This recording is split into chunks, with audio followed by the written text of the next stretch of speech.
Welcome to the Powerlifting and Power Ballads podcast, where we bring you a weekly dose of powerlifting news, tips, and training advice with a touch of 80s rock ballads. This podcast is presented by Team Roar Powerlifting, your source of the most comprehensive coaching and meet day preparation.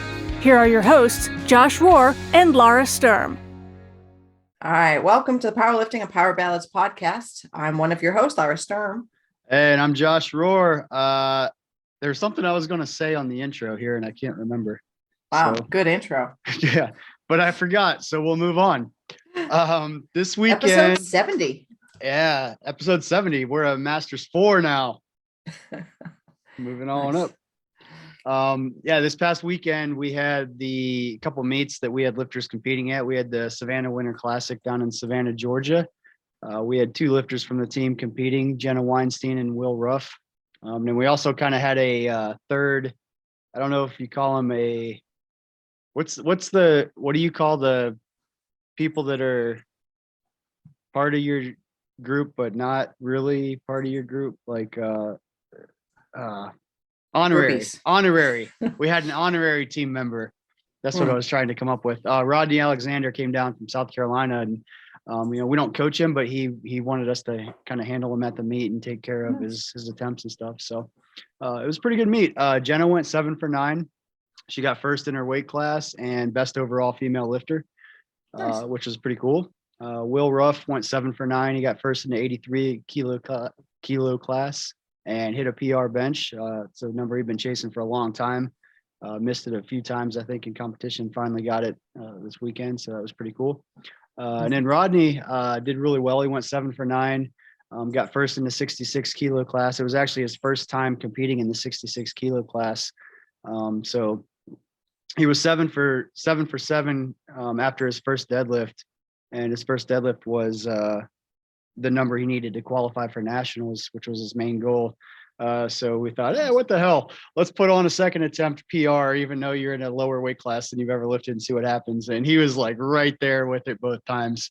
He tried it twice, but that was his call. And we even talked about it, like, strategy wise, if our goal is to build the biggest total we want to do, this is not the smart way to go.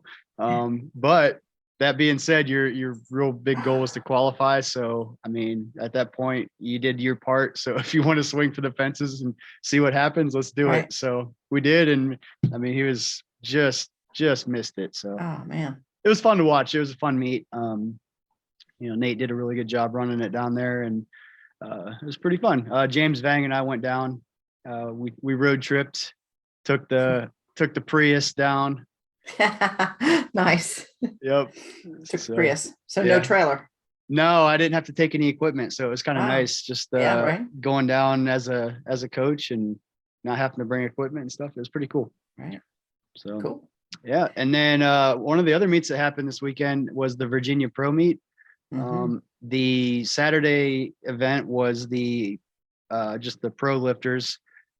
First place, a little recap on that, I guess. Top 5 was Ashton Ruska was first, Brandon Petrie was second, Bob Matthews was third, Austin Perkins was fourth, and then Natalie Richards was fifth. They gave money for top 3, and how they scored it was they did it overall by good lift points, men and women against each other. So Natalie came in, fifth, which I thought she was going to jump into the money, to be honest. But those top 3, Ashton, Brandon, and Bob, just like they went off. They had a crazy day. So it was pretty interesting. And then Sunday was the Masters Pro, and we had a lifter lifting, Alicia Webb. She ended up getting 5th place overall between all men and women. It was by good lift points and by age coefficient. So, the older you are, that you get a little bump there. But the top 5 of that was Tony Harris pulled his 3rd deadlift to win, just edging out Shelly Stetner, who is 70 years old. And she was crazy to watch. Like, she was moving some crazy numbers. And like I said, it took Tony Harris his 3rd pull to beat her. And if anybody listening knows who Tony Harris is, he's like a great lifter for a very long time. So that was pretty cool to watch. Claudio Laura got 3rd, Susie Hartwig Gary got 4th, and then, like I said, Lee got got fifth. So it was pretty good. It was really, Saber Schnitzer's running that meet up there, and he went all out. Like the live stream was very good. Like they charged for it, but the production quality and everything, like he charged for it, but I'm sure he still lost money on the live stream. I know he lost money on the meet. He gave out 27,000 in prize money, I think, out of his own pocket. Wow. He had the big jumbo video screen up back behind the platform, and it was one of those smoke machines blowing smoke out like when there was a good lift, and it was really neat. He had a big red carpet that the lifters walked down to the platform through the audience. So it was really, yeah, that's pretty cool. Yeah, it was neat. I think it was somebody thinking outside the box, and I think that we need more people to do that. I think just to come up with different ideas how to make it more. I don't like the word spectacle, but more entertaining for a spectator to watch. Like it was just super cool. But Lee's day, so I wasn't able to go because I was in Savannah on Saturday, and then the Masters were on Sunday up in Virginia. So Ashley Hanna was up there, aka Josh Jr., as multiple people have given her that nickname. I'm not sure that's a good thing. But anyway, she did a really good job handling Lee up there. Lee got third overall female. She broke the American record squat. She squatted 429 in the 84 plus class, and she hit a PR bench. We've been kind of chasing that for a while. She hit 264. And then the interesting part is for the Masters Pro Series, they're only scoring it they score all the pro meets against just your age division. So M1s are only against M1s, M2s against M2s, etc. And they don't use the age coefficient. So even though in this meet, because everybody was scored against each other by age coefficient, Susie finished ahead of Lee, and they're both M2s, but by good straight good lift points, Lee actually edged out Susie. So Lee currently has 50 points in the Pro Series, and that's the most you could possibly have at this point until Nationals. So she's in first place in the Masters Pro Series in the M2 division. So super cool. Yeah, that's cool. I just like having a Masters Pro division. It warms my heart. It really does. It makes me excited for the sport. Yeah, no, to recognize Masters that way. Yeah, it's super cool, and the way it's set up, like, so there's, I think, so I was on the USA Powerlifting podcast last week explaining this, and I've gotten so many emails and text messages, and some angry, some not so angry, but basically it turns out I just didn't explain it very well, because once I explained it again to people, they're like, oh, that makes more sense. But so maybe I'll try better here. How the Masters works is you compete in the Pro Series in order to earn your pro card. The Open division, you have to place at Nationals essentially to earn your pro card before you're even eligible to enter the Pro Series. So they're kind of backwards in a way. But the reason being is, like, we wanted to promote the, each weight class competition at Nationals as much as we could. And in the Open division, there's the depth to do that.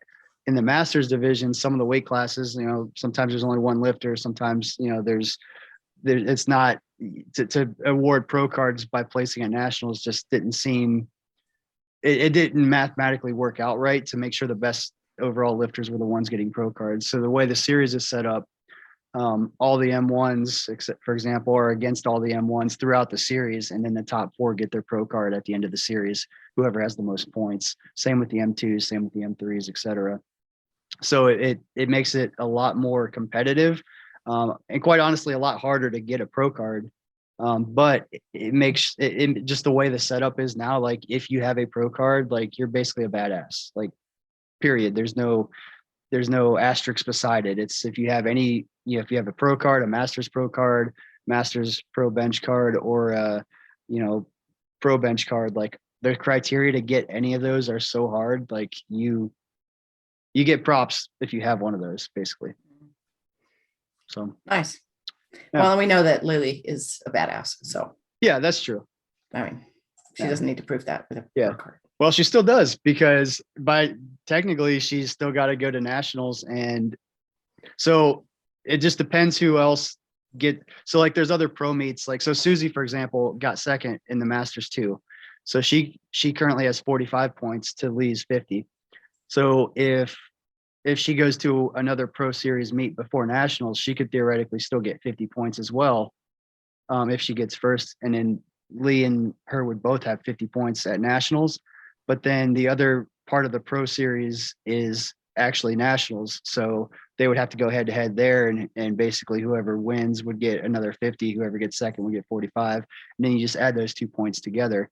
So, realistically with this win, if only one or two other people get 50 points, she might be able to sneak into that final four and not even have to place top 3 at nationals. Just the way the series works. So it's just all about who does what and how people do. It makes it really strategery intriguing. I like that word. Yeah. Yeah. I was just really meaning that she didn't have to prove herself as a badass by getting her pro card, because I already thought she was a badass. I agree, but I'm gonna go ahead and say she's got to follow through and go ahead and get a pro card. It's because otherwise it's just like, I could have if I wanted to. Yeah. Well, you got to do it. I'm sure she's going to go after it. Oh yeah, she will, for sure. All right. Well, let's talk about round 2 voting. All right. Round 2 voting. We had some surprises. I'm not going to lie. You want to start? Sure. So Mike Heffenbach versus Jim Battenfield. Mike got 61%. Jim only got 39%. So Mike goes ahead with his win to the next round. Yeah. Sorry, Slim Jim. Basically, yeah, I thought so. Jim is the one that won the last tournament we did. So sad to see you go this time around, but we got some new faces working up the ranks. And one of those, moving on, is not you. Laura got defeated by Uncle Jeremy. Uncle Jeremy. 82% to 18%. So I'm just going to say Jeremy had some people come out and vote for him. Because clearly he had 82%. Clearly did, and I totally forgot to vote for myself. I was like, I opened up this, podcast. I'm like, oh yeah, the voting that happened. Oh shit, I didn't even do that. So based on this, I didn't recruit my people either. So yeah, yeah. I don't know. There's a couple curveballs in here. I wasn't expecting it to go this way. So yeah, because on the matchup between Katie Dodge and Josh Rohr edged out. Well, kind of landslided 76-24. So yeah, Josh Rohr still in the game. So I've won a total. What have we done? Like 3 or 4 tournaments now, and I've won a total of 2 rounds between all of these tournaments, and it was basically last round and this round of this tournament.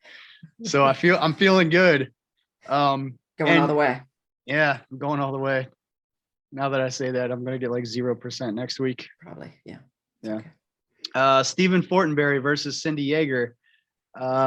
Stephen had 79% of the vote to 21, so he moves on. All right. And I'm looking at the next one and I'm just like devastated. I know. this is my big shocker. Because what? So Stacy Metcalf versus Wade Johnson. Stacy won over Wade's list, and Wade's list was the best list ever. Sorry, Stacy. But Stacy goes forward. So basically, people have spoken. I'm done. This is podcast is over. Yep, we're done. Find somebody else to host. Drop the mic. Leave. Wade's list should have won. Yeah, I really thought he would. Actually, he had a really good list.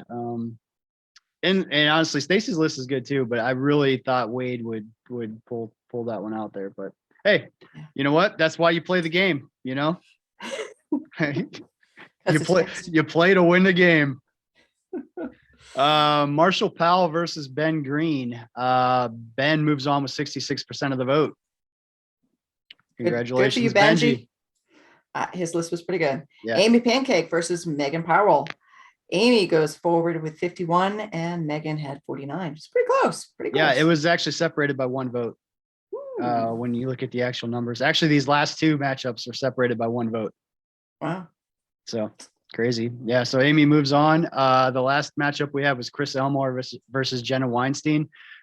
Jenna edged out Chris with 52%, but again, it was separated by 1 vote. So congratulations, Jenna. Best lifter on Saturday and beat Chris And a win Elmore. here, which is much more important. Much more. Yeah, this is the bigger accomplishment, Yeah, I think, right. So yeah. Yeah. So don't forget, we will have voting every Sunday until this tournament's done. We will move on to round 3. We'll announce those matchups on Instagram. Don't forget to follow us at PL Ballads Podcast. That is where the voting will happen.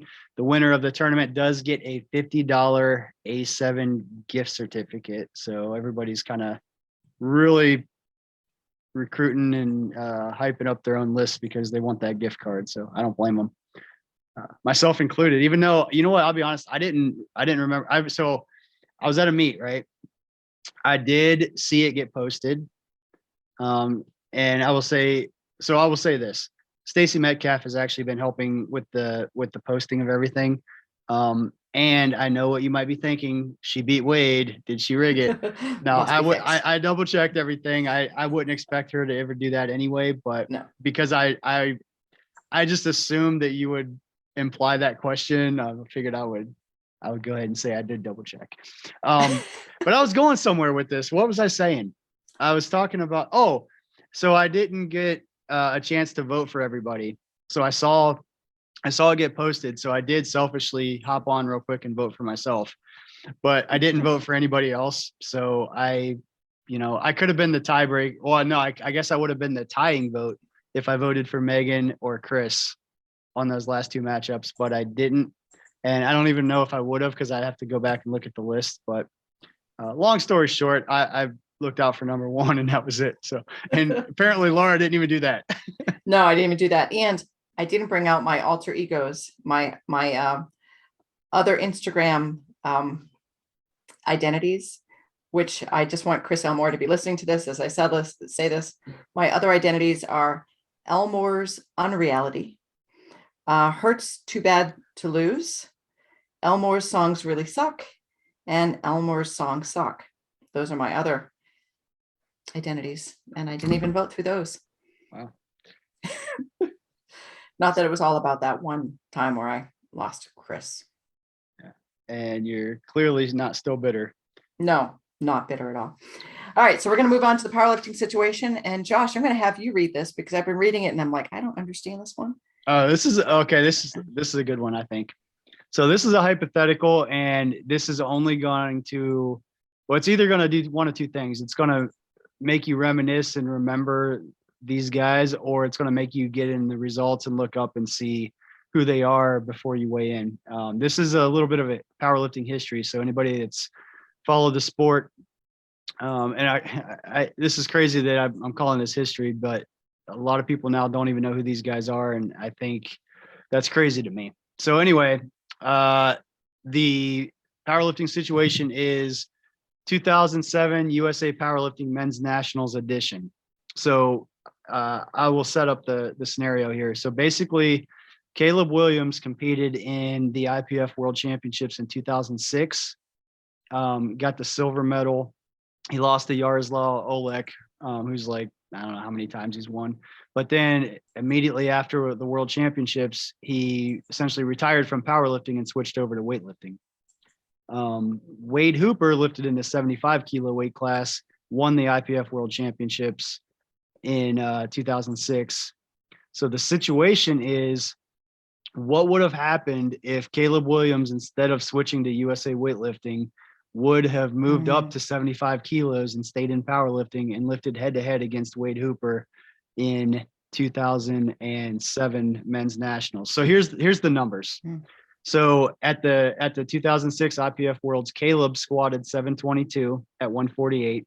He benched 451, deadlifted 595 for a 1769 total. Wade, and that got him second place to Olek. Wow.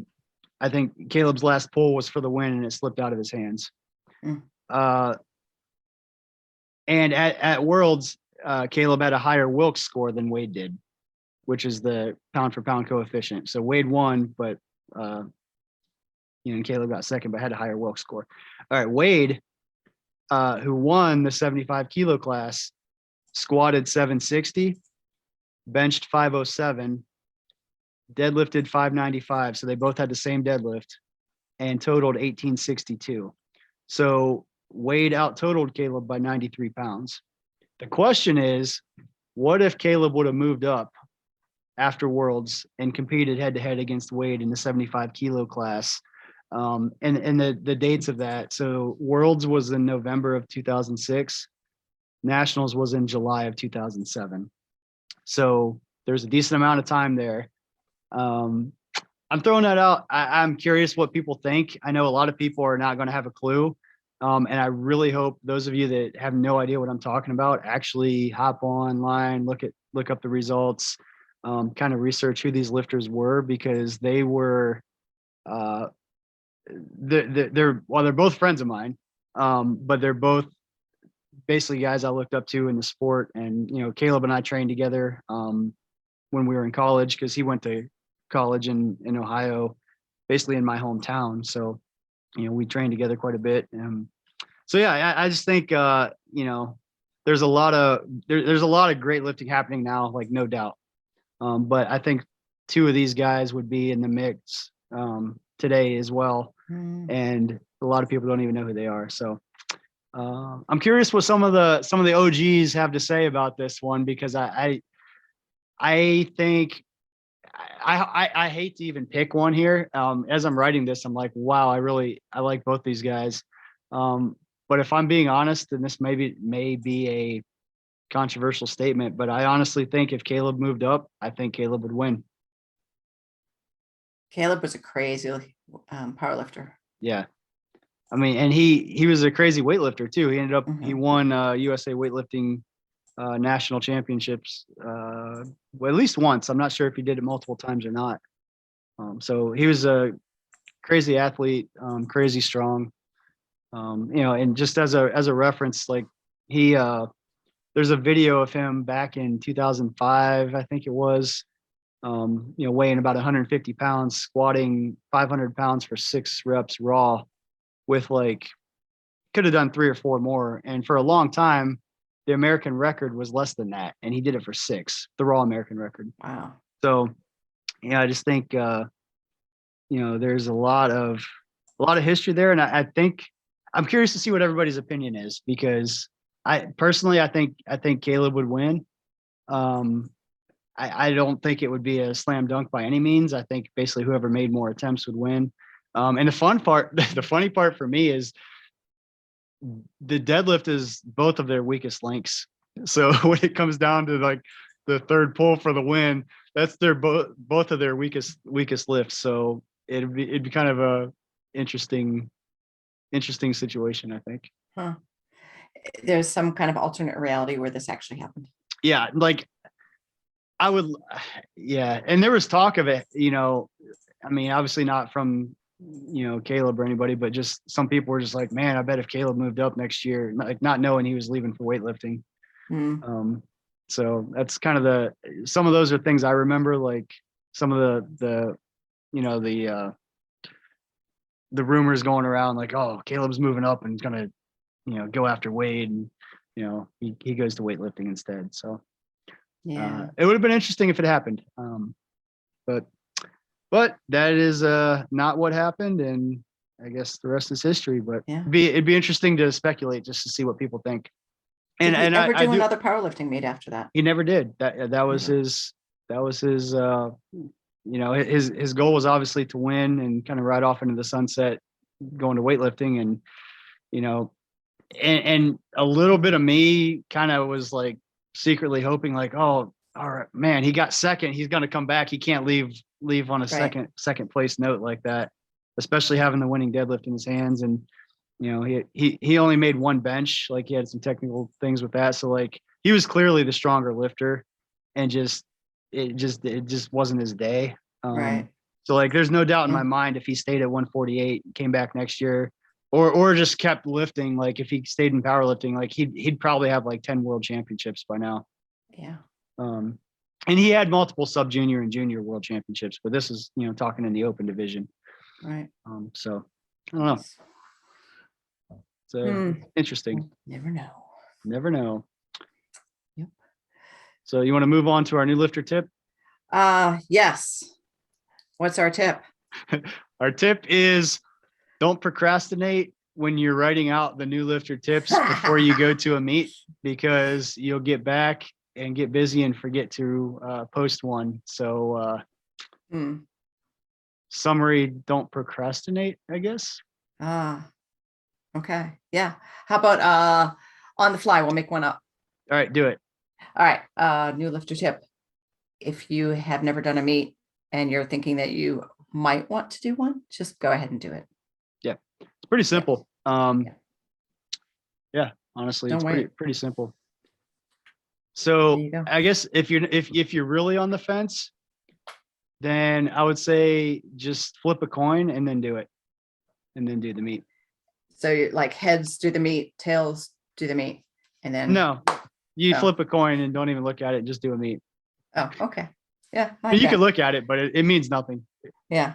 I mean, I've had a lot of people been like, yeah, I'd kind of like to do one, maybe, and kind of waffle about it. And I've never really understood like the waffling part. And some people don't like to be in a singlet or don't want to have like all the attention on them because they're the person on the platform, the only person on the platform that, everyone's watching at that time. Yeah. It's just not that really big of a deal, that part.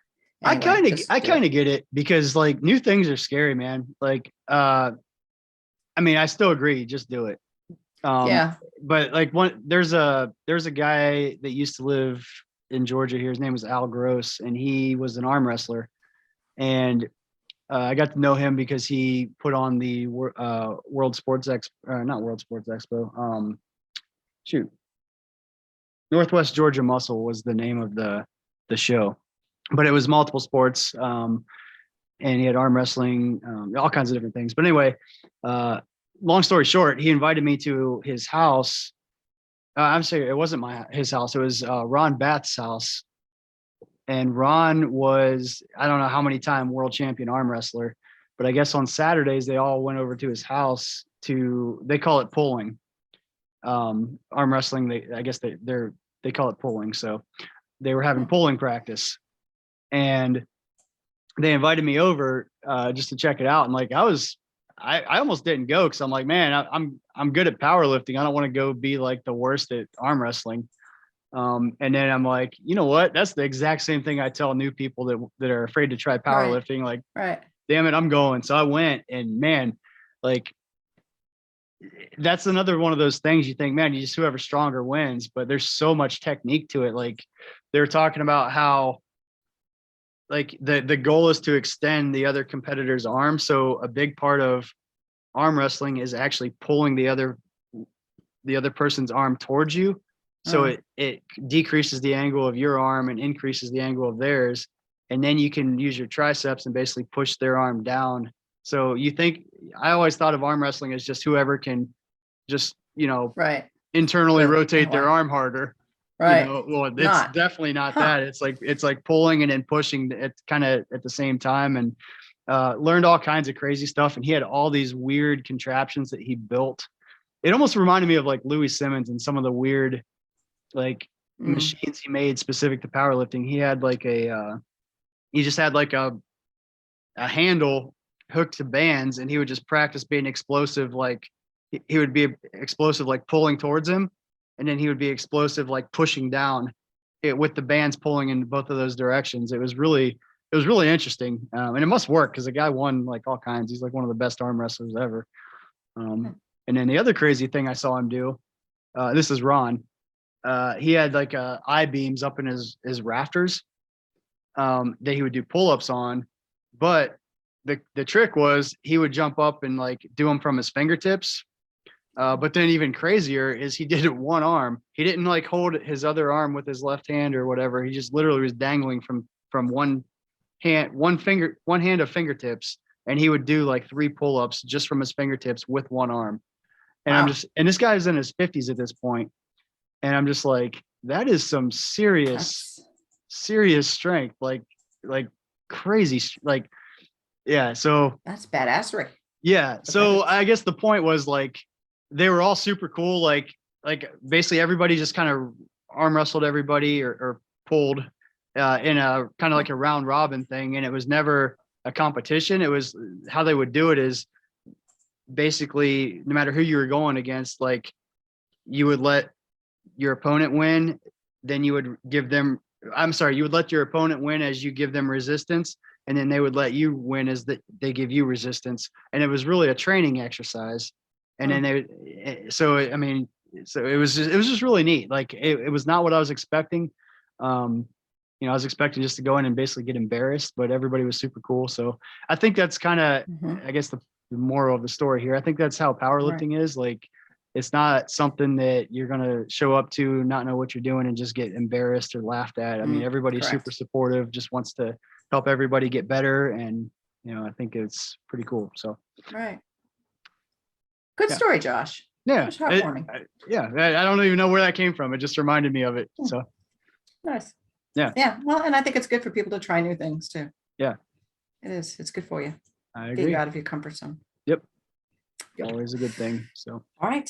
Well, until next week. All right. Don't forget, votes on Sunday at PL Ballads Podcast. We will see you guys next week for episode 71. Later. 71. Bye now. Thank you so much for listening. If you enjoyed today's episode of the Powerlifting and Power Ballads podcast, please remember to subscribe and share it with your friends.